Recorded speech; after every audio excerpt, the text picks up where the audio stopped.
Hello my dear friends, once again welcome back to the beautiful world of medicinal chemistry. Medicinal chemistry में आप सबका स्वागत है। आज मैं आपको बेसिक स्ट्रक्चर जो रहता है प्रोटॉन पंप इनहिबिटर का, उसका मैकेनिज्म के बारे में बताऊंगा।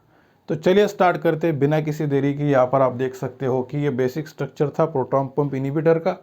पहले तो पिरिडिन की रिंग में जो नाइट्रोजन है उसके अगल वाला जो कार्बन है बेटा, वो कार्बन के नीचे अपने को एक कार्बन निकलने का है। फिर सल्फाइनिल ग्रुप था और वो सल्फाइनिल ग्रुप अपने को कार्बन से कनेक्ट करना है बेंजीमिडाजोल के, क्या बोलता हूँ मैं, बेंजीमिडाजोल के कार्बन से कनेक्ट करने का। ये देखो ना, ये सल्फाइनिल ग्रुप, ठीक है, बेंजीमिडाजोल के स्ट्रक्चर के कार्बन को यहाँ पर कनेक्ट कर दिया और दो नाइट्रोजन यहाँ पर अपने को दिखते हैं। जब मैंने आपको सार बताया था उस वक्त आपको बताया था कि बेसिकली क्या होता है कि ये जो नाइट्रोजन है ये यहाँ पर कार्बन पे अटैक करेगा। कार्बन पे अटैक क्यों करेगा? क्योंकि एक बेसिक स्ट्रक्चर प्रोटॉन के प्रेजेंस में आने के बाद नाइट्रोजन के पास तो लोन पेयर रहती है। ये लोन पेयर यहाँ पर क्या करेगी कि इस कार्बन पे अटैक करने का यहाँ पर कोशिश करेगी। और कोशिश करने के बाद क्या होता है कि यहाँ पर देखा जाए तो चेन थी, ये बॉन्ड पेपर होने के बाद एक रिंग स्ट्रक्चर मिलता है। ये बेसिक इंटरमीडिएट स्ट्रक्चर है, इसका नाम है सल्फिनिक फॉर्म 2। क्या नाम है बेटा? सल्फिनिक फॉर्म 2। देखा जाए तो ये 5 कार्बन की एक साइक्लिक स्ट्रक्चर है, ठीक है, लेकिन इसमें भी दो हेट्रोजनस आइटम आते हैं, सल्फर और नाइट्रोजन। जैसे ही नाइट्रोजन ने यहाँ पर इस कार्बन पे अटैक किया तो 5 कार्बन का स्केलेटन रिंग के फॉर्म में मेरे को मिला, ठीक है। उसके बाद में क्या होता है कि यहाँ पर सल्फर क्या करता है कि इस नाइट्रोजन पे अटैक करने का कोशिश करता है। तो नाइट्रोजन पे अटैक करने के बाद क्या होता है कि ये ऊपर के जो 5 बॉन्ड से नीचे सल्फर नाइट्रोजन के बाद एक बॉन्ड बनेगा। तो 5 बॉन्ड प्लस 1 बॉन्ड बोलो तो 6 बॉन्ड, 6 बॉन्ड यानी कि एक 6 कार्बन स्केलेटन का एक रिंग स्ट्रक्चर अपने को मिलेगा। यहाँ पर अपने को दिखता है ये कार्बन स्केलेटन 6 के फॉर्म में, ठीक है। लेकिन हेट्रो आइटम कौन से? नाइट्रोजन, सल्फर और नाइट्रोजन। देखो, नाइट्रोजन, सल्फर और नाइट्रोजन। बाकी का बेसिक स्ट्रक्चर तो एज इट इज है। कैसे प्रिपेयर करने का ये भी बताता हूँ। फर्स्ट ऑफ ऑल क्या है कि नाइट्रोजन फिर कार्बन, ये इस पर अटैक करेगा। ये डबल बॉन्ड जो है यहाँ पर बाहर हाइड्रोजन की फॉर्म में यहाँ पर आ जाएगा NH, ठीक है। इसके बाद क्या होता है कि सल्फर इधर अटैक करेगा और ये जो हाइड्रोजन है अंदर जाने की कोशिश करेगा। अंदर जाने के बाद क्या होता है कि नाइट्रोजन यहाँ पर डबल बॉन्ड, देखो नाइट्रोजन डबल बॉन्ड का double bond as it is. फिर क्या होता है कि इधर का वाटर मॉलिक्यूल रिमूव होता है, बोले तो इधर का ऑक्सीजन, एक हाइड्रोजन और ये बाहर का proton. 2 hydrogen and oxygen known as water which is removed, ठीक है। यहाँ पर वाटर मॉलिक्यूल का लॉस हो गया और ये bond preparation 1 bond 5 bond known as 6 bond cyclic structure आपको मिल जाता है। और ये जो साइक्लिक स्ट्रक्चर है इसका नाम है सल्फिनामाइड फॉर्म 3। क्या बोलते हैं इसको? सल्फिनामाइड फॉर्म 3। अपने को 2 इंटरमीडिएट मिले हैं। कौन से? फर्स्ट ऑफ ऑल थी सल्फिनिक फॉर्म 2 एंड सल्फिनामाइड फॉर्म 3। देखो ना, सल्फिनामाइड फॉर्म 3, सल्फिनामाइड फॉर्म 3। ये 2 इंटरमीडिएट स्ट्रक्चर ध्यान में रखने के। पहले क्या किया कि ये बेसिक स्ट्रक्चर, फिर नाइट्रोजन कार्बन पे बॉन्ड, 5 कार्बन रिंग का स्केलेटन। उसके बाद में देखा जाए तो सल्फर नाइट्रोजन के बीच में बॉन्ड, बोले तो 6 कार्बन रिंग का एक स्केलेटन अपने पास आ जाता है।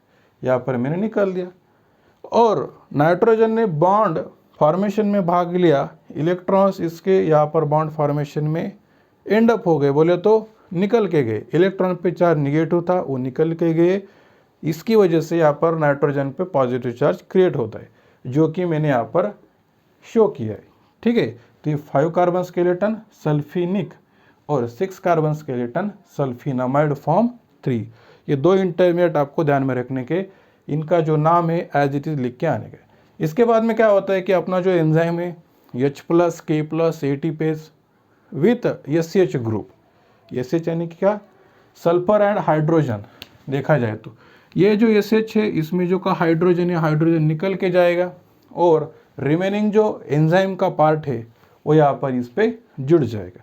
जुड़ने के बाद क्या होता है कि ये देखो यहाँ पर ये स्ट्रक्चर अपना एज इट इज था, ये नाइट्रोजन फिर ये सल्फर, ठीक है।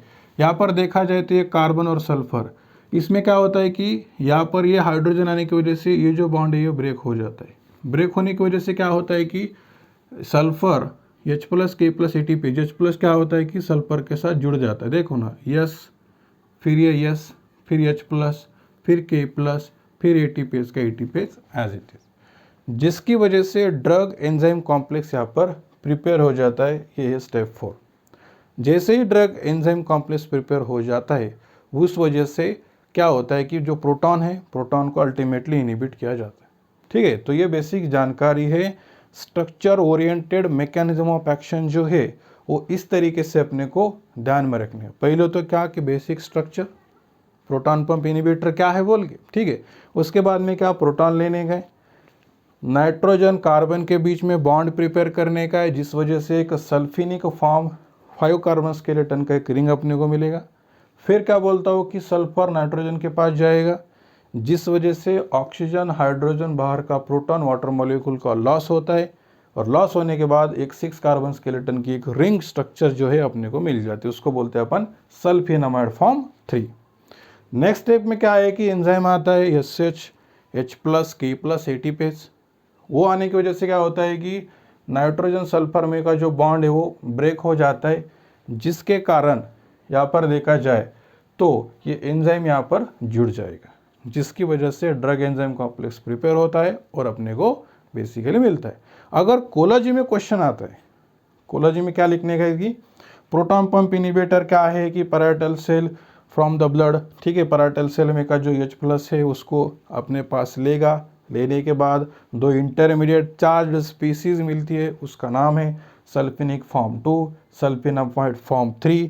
ये इंटरमीडिएट चार्ज स्पीसीज क्या करती है कि कोवैलेंटली SH ग्रुप के साथ बाइंड हो जाती है एंजाइम में। SH ग्रुप कौन सा है, SH ये ग्रुप, और H plus K plus ATPase enzyme के साथ बाइंड होने की वजह से क्या हो जाता है कि जो प्रोटॉन है वो अल्टीमेटली उसका जो एक्शन वो कम हो जाता है, वो इनएक्टिवेट होता है। इनएक्टिवेट होने की वजह से it will inhibit the gastric acid secretion. ये बेसिकली ये 2-3 लाइन में आप लिख सकते हो क्या कि ये कोलॉजिकल mechanism of action, pharmacological mechanism of action जो है वो इस तरीके से लिखेंगे इसे, ठीक है। और अगर मेडिसिनल केमिस्ट्री में पूछा जाता है तब इस तरीके से लिखने का है, ठीक है। बेसिक स्ट्रक्चर है, बहुत ही इंफॉर्मेटिव है। लाइक करो, शेयर करो, सब्सक्राइब करो। Thank you so much.